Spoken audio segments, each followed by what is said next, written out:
Hey everyone, welcome back to another episode of the Book More Show. It's Stuart Bell here, and today joined by Jackie Campbell. Jackie, how you doing? I am doing great. Thanks, Stuart, for having me. Fantastic. So Jackie is a CPA, Certified Financial Planner, and Yep. author of Be Prepared. Yes, the certified financial planner and a certified public accountant. And yeah, I'm excited about the book that just came out. I always get confused. So I've been across permanently in the US for 5 years now. Yeah, 5 years, and then back and forth for years before that. So my background is on the IT side of financial services back in the UK, not on the customer side. But whenever I'm talking to financial advisors, CPAs, the accountants, I always get I always double question myself, thinking, am I using UK terminology or US terminology? And it's funny how you kind of switch into, I think I'm now defaulting US, but I think that I'm falling back to UK. So it's like sometimes tripping over the words, picking the wrong word, but usually it's the right way around. So if I stumble over words partway through, it's because my mouth is getting ahead of my brain as we're talking today. Oh, that's fine. I picked up on it just a little bit. That's why I clarified that. Um, People often say, "Oh, where are you from?" Picking up on the accent. So I'll either say, "Well, either Florida in the office, or Pennsylvania at home, or the UK originally." So it depends how they're asking.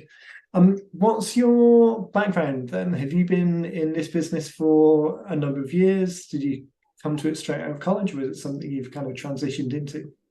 Yeah, I kind of stumbled onto a position with a CPA firm, a certified public accounting firm, right out of high school. So I've been, doing this for quite a few years now, and I have had my own practice here, Campbell and Company, for 30 years, celebrating our 30th year.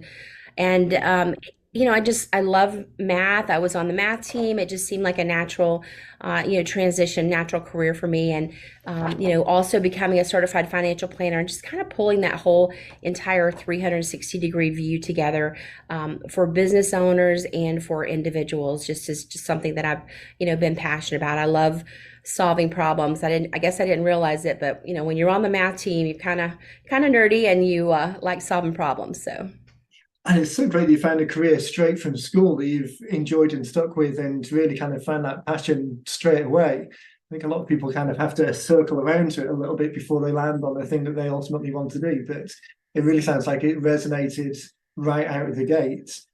The Right. the the organizations you worked for and then transitioning into your own practice, was that a pretty natural progression as well? Kind of as an outsider, I kind of think of CPAs and accountants has taken that path quite often. It's kind of doing the journeyman work with another organization, but then ultimately a lot of people tend to go out on their own.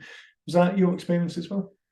Oh yeah, yeah. I started with a small to mid-sized firm, and you learn. I mean, the wealth of knowledge, just learning from somebody who's got the all the experience, is just priceless and invaluable. And we moved when we moved to Central Florida. That was part of it. Finishing up school, and I tried some private accounting as well, but I didn't really care for that. Right. I didn't like the part about worry about somebody else's finance and them being able to pay the bills and pay Right. for salaries and stuff. So yeah, it just was sort of a goal that came to be, and I was one of the youngest CPA firm owners rather in the Tampa Bay area. Oh, fantastic. That as a journey in itself, then that must be quite an interesting journey because you get recognition and that as a I don't want to say something that you internalize so much, but my brother's a yacht broker. I've mentioned it on the show a few times before, but he, maybe not so much now, but he was pretty young in the industry as well. And the whole young person development group around it, the fact that um, female, young business owner, all of those elements, when we're going back, we're similar age. So when we're going back to when we were starting, those must have been some milestone moments as well when looking at the peer group that's out there. Has that changed recently? And you find that that's less of an issue now, or is it the case that being a successful female-owned business is actually more of a take to hang a hat on, as it were, and does that Oh, yeah, I mean, just to answer your question, I think that it has changed significantly in the past three decades. And I just remember that when I, first started, the clients would come in and they would, they're near retirement age and they would say, "Are you sure you're old enough to know what you're doing?" And I'm like, "Yes, I'm older than you think I am." And that changed somewhere right in between. That nobody asks me that anymore, but I kind of miss those days. But yeah, it was definitely a bit of a challenge. It is a man's world. I mean, still in financial services. My husband works with me now. He retired from another career, and when we go to events outside of our area together, they just assume he is the financial advisor and he is the owner of Wow, Campbell even Company. So, today, you still find that yes, today? That's yes. crazy. It, Yeah, it's interesting. It's still a challenge, but he always says, "Oh no, this is, my wife is the brains, this is her right, company." And but it's definitely changed and improved through the years. I think it's much easier for women these days. yeah. It's always interesting. It's kind of not wanting to sidetrack us too much on the tangent, but obviously white, English accent, approaching 50 years old. The setup of the you kind of pass through and don't really notice it. My career before owning the business I mentioned just before we started recording was for corporate IT back in the UK and financial services in London. And that environment, I mean, it was really, I think, although maybe I should go back and look, but I really think it was kind of like a 50-50 split male-female. I think I always worked for female managers, so I never really noticed it so much. But the last couple of the shows that we've done have been talking to people where it's been much more of a struggle, much more of a real issue that they've actually had to fight to overcome. So that kind of spectrum, it's been interesting talking about the books as an extra authoritative piece that anyone can do, but it maybe goes some way to tick the box that psychologically helps people get past whatever natural bias that they've got towards establishing you as the authority. And I don't think that that was necessarily the reason that you did it at all, but any small element that helps overcome that, it's definitely interesting to have more conversations with people where that's been more of a thing that they've been thinking about. Yeah, I mean, you would think that it's really not a challenge these days, but it still kind of is. And, but it's at the end of the day, it's just, how much knowledge do you have? And I think, in the financial services arena, and especially as a fiduciary, it's about building trust. And once you can get that solid foundation with trust, and that, I might not know all the answers, but I do know people, and I do have the ability to research that and find out the best solution and the correct solution for you. And there's so much accuracy that is required in the CPA profession. The numbers need to be accurate. Nobody wants to overpay taxes by even a dime. Those are all extra pressures, that come on someone. So it definitely provides a little bit extra a challenge, but it's just, if you're a fiduciary and you're confident in what you can do, and really the ultimate goal is to help the client be the hero of their story, it makes it a little easier. Right. And that openness and transparency that I think all organizations have to have these days, but perhaps it comes easier to some people than others.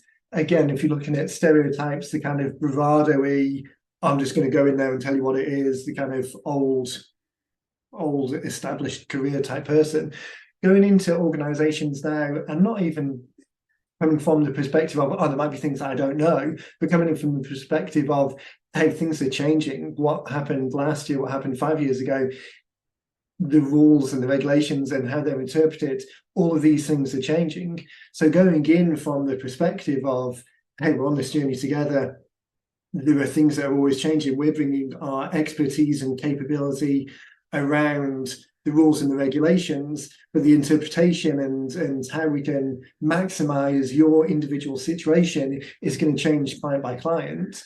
Having that being able to build that relationship with people and start the conversation from saying, hey, we're going to look at every facet, every every option that we've got and really diving to make the most of it. I imagine that for clients, that's quite that's the thing that they're looking for. They're looking for that confidence and reassurance that they're in the right place and you are the person to get them to the finish line.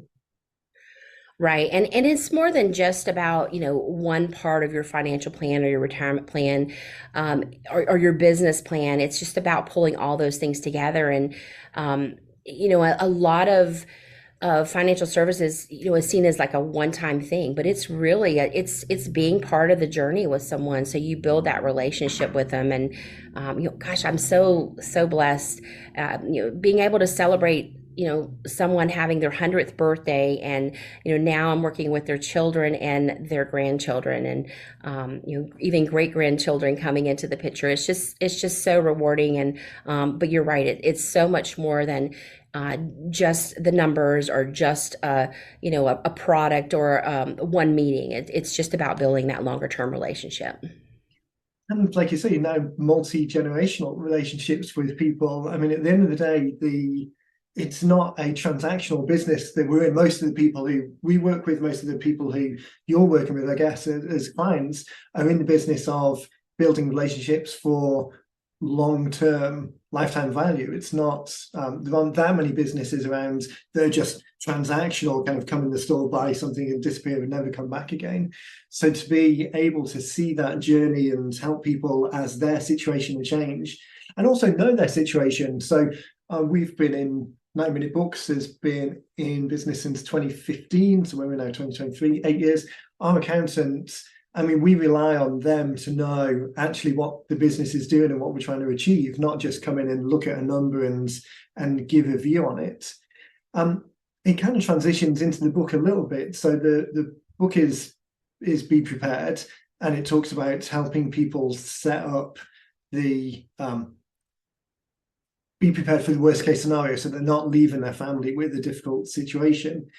When you look across the whole business and any book that you could have written, why pick that one as the starting point for conversations?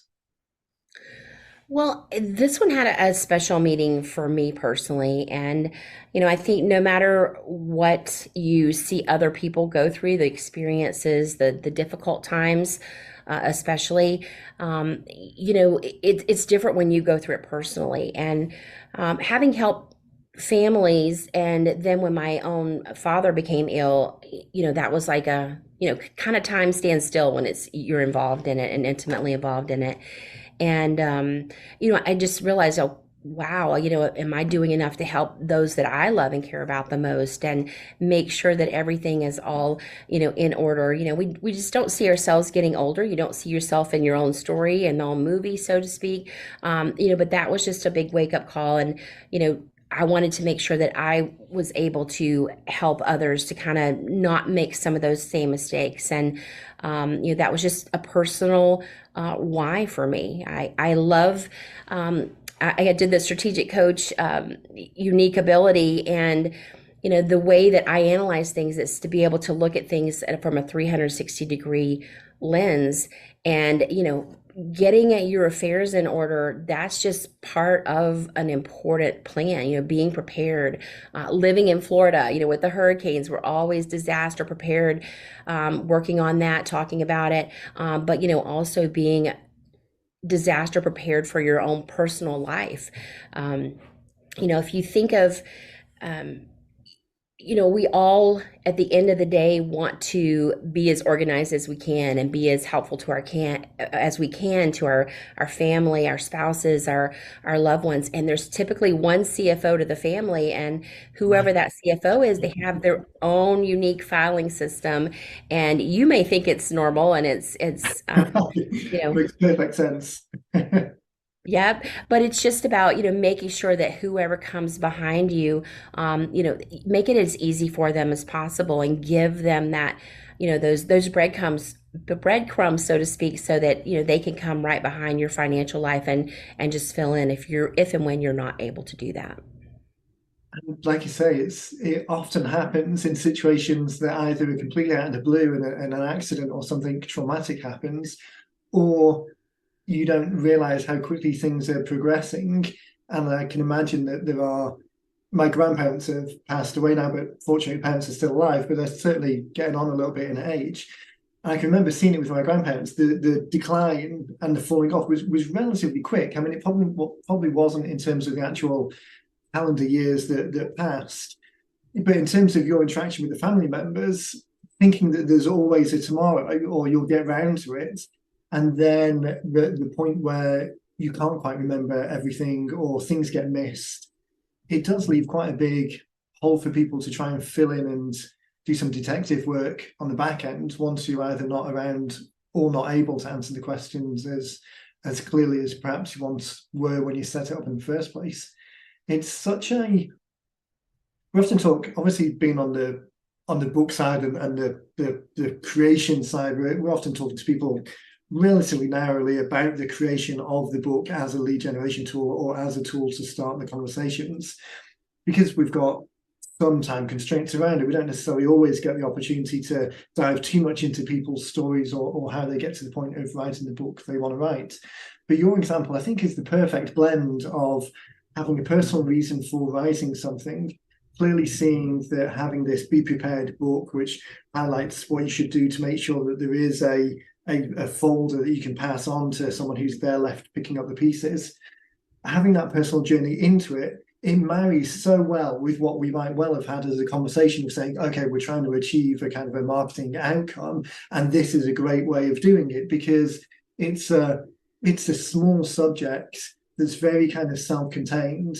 It's easy for people to understand. There's not a huge amount of kind of prior knowledge that needs to be brought to it. You can deliver all of the value in that book. I often talk to people about going deep on a narrow subject rather than kind of superficial and broad, really deliver value in that one thing, because there's always a conversation to come next, that conversation, the next kind of circle out. So what I really like about the book that you wrote is it's serving those two purposes. It's a great marketing tool because it is that people can resonate with it, have that I want that response. It's easy to consume. It's easy to get the feeling of progression and doing something. And then there's a very clear logical progression to a further conversation. And it's obviously that passion project. So when it comes to what was included and what was included and what wasn't included, was that relatively straightforward? Do you have a kind of a clear view of what the table of contents was, what that kind of glance and see what the landscape was when you started? Yeah, I think so. The table of contents was really easy. I know I had worked, I believe it was with Susan that helped me with the title, because the title I had picked out, she said, no, I think you need to be a little bit more clear with this. And so we came up with the be prepared. And I love that, by the way. I just, being intentional, being prepared, cleaning up your messes. I mean, that speaks to Right. me. But the table of contents was pretty easy. I kind of knew what I wanted to do. Where I struggled was when I started overthinking, about the personal aspect. The forward actually was the most difficult for me to write, Oh, wow. because it's my why. Right. Yeah.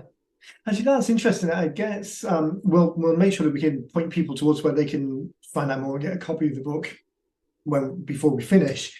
But your forward, particularly because it does have that more personal connection, was that the challenge? Because obviously there's the connection to your dad and the journey that you went through.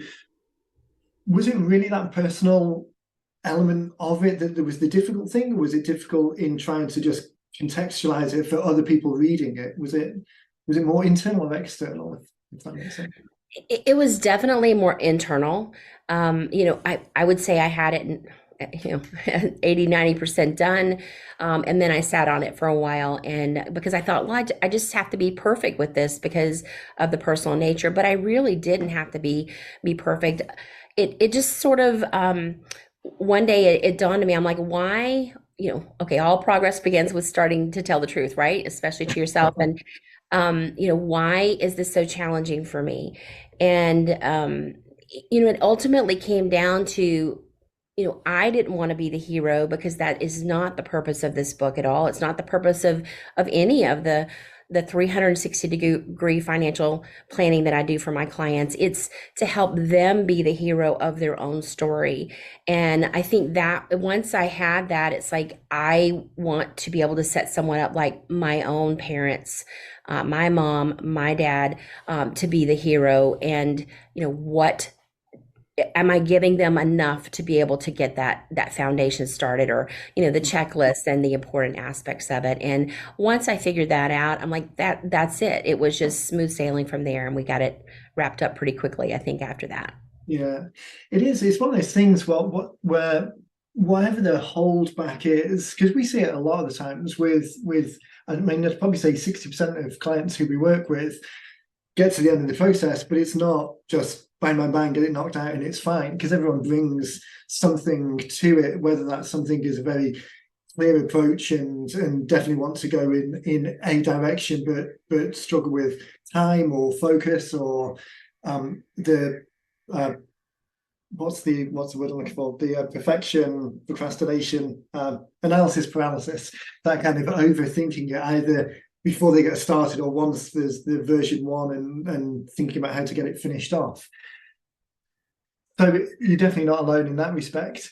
But it's interesting that most people, in fact, the podcast I recorded the day before yesterday, as we record this, exactly the same situation, had kind of disappeared for a year or two and then just came back, and it was just one small tweak that Rob had finally thought about, and that kind of unlocked the rest of it. So I think some people feel bad that this is happening, because we talk about it in terms of a 90-minute book and getting it to market quickly and kind of then responding and pivoting potentially based on feedback. So I think people can feel bad about it, but it's definitely, any forward progress is progress. And as long as there's a prioritization there to make sure that it's not sat on the shelf forever, it's just kind of let it percolate long enough to get past whatever that hold up is and move forward. Sorry, I feel think like that's no, you're spot on, and that would be my encouragement to other people who have something to do. Don't let a 90-minute book take you quite as few as many months and years as it took me to get it all finished. It really is, once you have the idea, I mean, you made it so simple to do. You've got a great system, a great process, and it was really me. I mean, we got the cover done really quick too, so the front and the back, and so the entire system was, and the process was really easy. It's just that one little bit. So I would definitely encourage people not to get caught up in having to be perfect. right.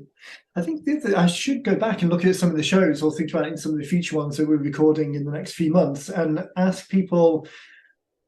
Our plan is always, or our anticipation, if you like, is always get the first version out there relatively quick and then pivot after that. This isn't kind of a tablet written in stone. We're not a publishing house that owns everything, and making changes is difficult. We want to get it done and get it to you as quick as possible. But I think, anecdotally at least, the majority of people get hung up before they actually get it out in front of people, as opposed to our vision of kind of like the lean model of get it out there and then pivot based on feedback or how it is actually out in the world. And I think it's the benefits of a book as a marketing tool is the book has some magic to it beyond just some printed pages, some printed words on pieces of paper. People have expectations of what books are, and books are kind of things that sit on shelves and should be revered a little bit, which honestly isn't true at all. But I think people get hung up on that a little bit and want it to be perfect before it even goes out there, as opposed to putting out something out there that's a work in progress and bringing the audience along with them and asking for feedback and seeing if it makes sense and using it as a jumping off point for lots of other conversations. Looking back now and knowing that it took a little bit longer than perhaps you thought going into it, how comfortable are you that in an ideal world, or doing the next one, would you put something out there earlier that perhaps it isn't as polished and get your own feedback and other people's feedback, but have it out there doing something? Or would you still prefer to take the time to be more confident of the first version that goes out there? I think being more comfortable with the first version is probably going to be more accurate. I mean, obviously, you do the editing there for us at 90 Minute Books. And, I had, some other team members, just proofread it just to make sure that, it made sense to, everyone else. And I think just doing it. I mean, the book itself. I mean, the purpose is this is not going to be a national bestseller, right? It's really to get some information out to someone that you really trust and want to help and or already are working with, or you're trying to help, additional people, provide that service. And, this not being the main part of our capabilities or what we do to help someone, it's certainly part of that 360 degree. I had the document storage system that goes along with it. I mean, that's really, this is the My Win file. And, we all have our own black book, our box, whatever we're doing to store our, important documentation. But, what else is the book trying to support? And I already had that in place. So, it's not like the book was my standalone, the only thing that I have. It's just there, to inspire someone and just to remind them, that, hey, this is important for me. She's spot on with what she's recommending here. And just, clean up your messes. I'm a real big fan of that. And I think the book is just a way just to get that message across instead of just, lecturing all the time. Right. It's starting the conversation, isn't it? It's an opportunity to have a jumping off point for a bigger discussion. And I think as you had with the folder there, the book isn't the product. You're not trying to sell the book, and the book isn't the be all and end all. It's the starting point. It's an easy way to introduce people to an idea. But the idea is all of this rest of the world of things that's some will resonate with some people, and other pieces will resonate with other people. That idea that it's the starting point of a conversation and the conversation is going elsewhere.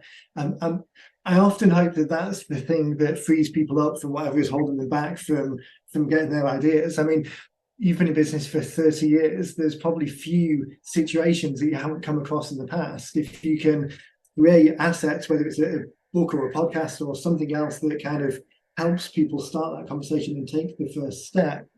I mean, as business owners, as people who are kind of passionately involved in what we're doing, you sometimes just want to take people and shake them a little bit and say, hey, listen, this is the piece of information that you need, or hopefully this is the piece of information you need to unlock a further journey towards something. And whatever access we've got to have that conversation, a book obviously is a great one, but so are all the other tools. And I think it takes some of the pressure off. A lot of people get caught up on this kind of school exercise of whatever your submitted report is, it needs to be perfect. For someone with a red pen is going to mark it and give you a passing or failing grade, where this is the complete opposite of that. It's really just a start. Exactly. And no one has to be perfect, and nothing is ever going to be perfect, right? Because, our financial life, our passwords, for example, they change on a daily basis almost. And, but just having some sort of roadmap, so that somebody can kind of come and fill in your shoes. That was my goal here, to inspire them. And if it's not a danger to you and it's not a worry to you and it doesn't bother you, then it's not a problem for you. But for many people, they just want to make sure they've gone through those bad experience and they've seen, and have some really hard-won wisdom of what didn't work from another family member and how difficult it was. So it's just to give them that like reassurance that, okay, I need to keep doing what I'm doing, or maybe I can, make this a little bit better. Jackie's right. I need to at least use a password tool or something. And even as something as simple as making sure and write down the login to your phone. I mean, those have really important consequences if and when it is time and it's important. So just making sure and going through some of those things. If you have pets, what medications are they on? Who is their veterinarian? All those things. If your family members don't live near you, they don't know what goes on a daily basis. So it's just some of those little things that might be easily overlooked. And at the end of the day, what I find is most of us just want to have that happy, epic Hallmark kind of life and, really do what we love, have the freedom to have the relationships with who we really want to spend time with. And, once we get to retirement, the freedom of time is so important, but we forget the business aspect of it. So this is just a little gentle, tap on the shoulder and just a great way to kind of get your affairs in order if and when the time comes. And my perfect example was our photographs.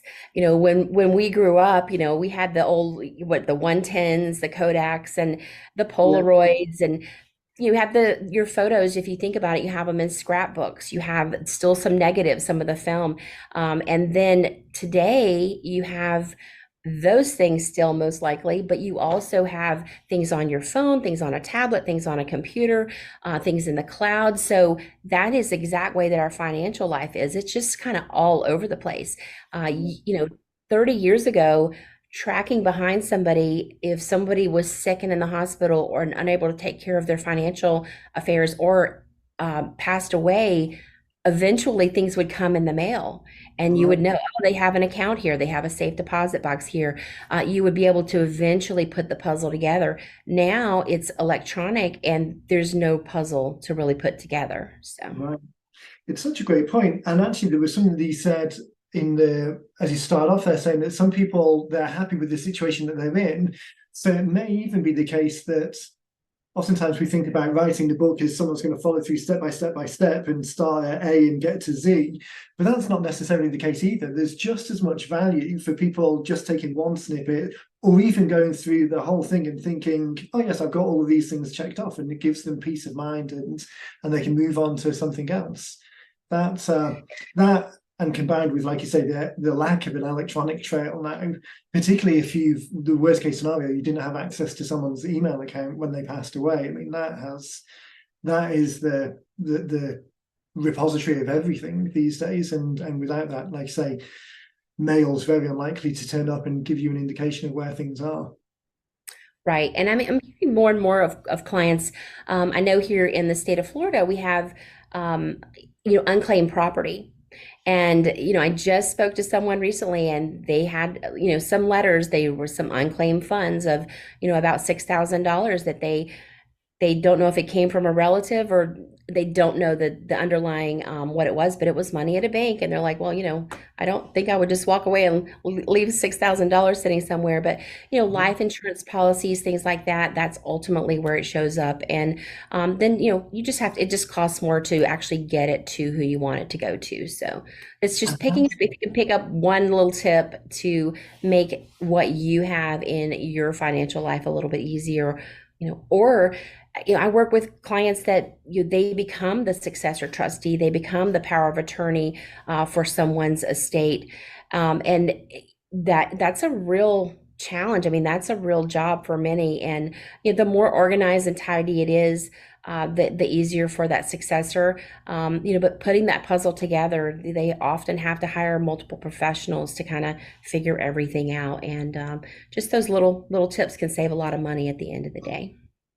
Money and grief and heartache. I mean, you can imagine talking to or thinking of your own situation. There's no situation where someone came up to you and said, hey, are you interested in creating a scenario where you're going to give pain and angst and headache to your close loved ones? You're obviously going to say no, but by not addressing this beforehand, dropping all of this or them having this dropped in their lab at a time, at a moment where obviously it's very emotionally charged and they're dealing with the actual issue of you being incapacitated or at worst not being here anymore. I mean, it really is there's a certain amount of responsibility for all of us to try and make it as easy as possible for whoever's left behind. Oh um, yeah, and getting your affairs in order. If whatever you want your funeral arrangements to be or not to be, spell those out. Especially, I find a lot of complications when there's a blended family, when more than one marriage or more than one set of children. There's different ideas of what mom and dad wanted, and at the end of the day, um, leave your spouse, your loved ones, your children, whoever that may be, with a conscience. If you write those things out, then, it's what mom and dad wanted. And, I don't know many people that don't want to honor what their parents would want. Right. Yeah, it's definitely much easier. All of these conversations have to happen sometime. It's easier to proactively have them and deal with it now than deal with the consequences later. One question I always ask people is thinking about the book as a tool in the bigger business. Now, some people think of them as very much marketing tools at the front of the funnel. Other people think of them as kind of authority building tools, and other people think of it as like a referral opportunity to give to trusted people to share. Going into this, or now that we're at the end of the process, did you have an idea of how you were thinking about using it, or now it's finished, does it fit into the bigger business plan in a way that's kind of structured, leading people towards the next step, or is it still early days on that front? Yeah, no, I think, it's definitely something that when we have wealth management clients, we work with them on this and we provide them some of these tools and have that conversation. That is one thing. And it also enables us to give a tool to them to open up and being able to start a conversation with their family members. Giving them the book is, like, oh, this is great. We have a checklist, a guarding your legacy checklist. It's just a really simple 5 page. It's just having that conversation. Hey, I had this conversation with Jackie, my certified financial planner, and my accountant. Jackie handles everything just about dealing with money for me and my family. And I thought this might be a good resource for you too. Just to help them open up and start having those conversations, because talking with your parents about, hey, what's going to happen, when the time comes, and not everyone is open about the assets they have, where things are, how to kind of come behind, and who's going to get what. So it just is a chance to actually start having those conversations before it's too late. And then even if it's just referring them to a professional, I've always told my children, if anything ever happens to me and your dad, this person is our trusted friend that's going to handle everything, and this is the attorney that you need to talk to. So they'll help you, figure everything out. But not everyone is open and shares everything. I have some clients who just have a family meeting once a year, and they go through their My Win file, and they kind of tell them everything. Okay, if anything happens, here's where things are. They just don't want them to be surprised and caught off guard. A lot of that comes from their own experiences. But I think for that reason, and just to, have an opportunity to continue talking to people. We love, working with people, and now it's no longer with the internet, with Zoom, and you're not restricted to just one county, one state, one community. It's pretty much worldwide, and any little bit of impact and influence that we can have just to make somebody's life or confidence a little bit better. That's really the goal here. Yeah, like you say, we've got knowledge and understanding of our own sphere of influence and our own realms. The most we can do is to share that with people and help making their lives easier. I know we're wrapping up on time. I just looked at the clock, and before we start, I said we go for half an hour, and I'll probably look at the clock and realise that we're over time, and exactly that's happened. But just one quick one.